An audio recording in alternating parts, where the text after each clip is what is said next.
आपले दुष्कर्म हे आपल्याला भोगावेच लागते. कर्मचक्र फेरा हे वारंवार ऐकले, बोलले अथवा वाचले जाते, पण ते म्हणजे नेमकं काय ते पाहू. जगातील सर्व योनी देह धारण करणारा प्रत्येक जीव हा या कर्मचक्रानुसार जन्म घेतो, त्यानुसार जीवन व्यतीत करून त्यानुसारच जीवन संपवतो. यातून कोणाचीही सुटका नाही. मागील संचित व कर्मानुसार झालेला जन्म या जन्मातील कर्मानुसार जीवन संपवतो व पुढील जन्म प्राप्त त्यास मिळतो. जे योग्य आध्यात्मिक मार्गात राहून जीवन घालवतात ते या किंवा पुढील कोणत्या तरी जन्मात जीवनमुक्त होतात व या चक्रातून सुटतात.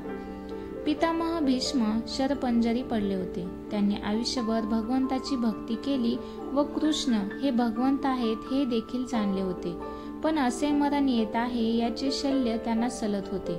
शेवटी भगवंताची शरपंजरी अवस्थेत त्यांची भेट झाली असता त्यांनी विचारले, हे देवकीनंदन, मला असे मरण काय येत आहे हे मला समजत नाही. माझ्या भक्तीच्या आधारे मी मागील 3 जन्म जाणू शकतो, त्यातही काही पाप घडलेले नाही, मग असे का व्हावे?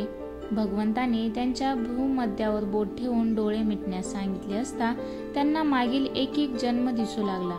99 जन्मापर्यंत कोणतेही पाप घडले नव्हते. 100व्या जन्मात ते एक राजा होते. त्यांना दरबारात सेवकाने येऊन सांगितले, महाराज, नगरात राज रस्त्यावर एक मोठा अजस्त्र सर्प पसरलेला असून नागरिकांना तेथून जा ये करता येत नाही. त्यावर त्या राजाने तो सर्प तेथून हलवून जंगलात सोडून द्या अशी आज्ञा दिली. सेवकाने तसे केले, परंतु तसे करताना तो सर्प एका काटेरी झुडपात पडून त्याच्या सर्वांगात काटे शिरून असह्य वेदनेने तडफडून काही दिवसात मरण पावला. हे पाहिल्यावर भीष्मांनी विचारले, देवाही मी केले नाही व तसे करण्यात माझा काही स्वार्थ नव्हता व ते लोकांच्या भल्यासाठीच केले होते. भगवंत म्हणाले, पितामहा, ते तुमच्या आज्ञेने झाले, म्हणजे कारणीभूत तुम्हीच ठरलात. तुमचा उद्देश चांगला असो वा नसो, पण एका जीवास मरणप्राय वेदना होऊन त्याला मरण आले. मी जेव्हा कोणालाही मुक्ती देतो तेव्हा त्याच्या मागील सर्व कर्माचे भोग भोगायला लावूनच पूर्ण शुद्ध व पवित्र करूनच माझ्यात सामावून घेतो.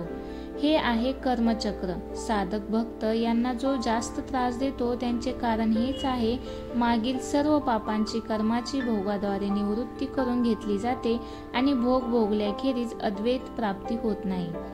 भोग भोगिताची आटला भेद, श्री संत तुकाराम महाराज. तरी हे माझ्याच बाबतीत का घडते हा विकल्प कधीच मनात आणू नका. भगवंतात जाणणाऱ्या भीष्मांना देखील 100 जन्मात कर्मचक्राचा भोग भोगायला लावून नंतरच मुक्त केले. आपल्याला तर मागचा जन्मही आठवत नाही.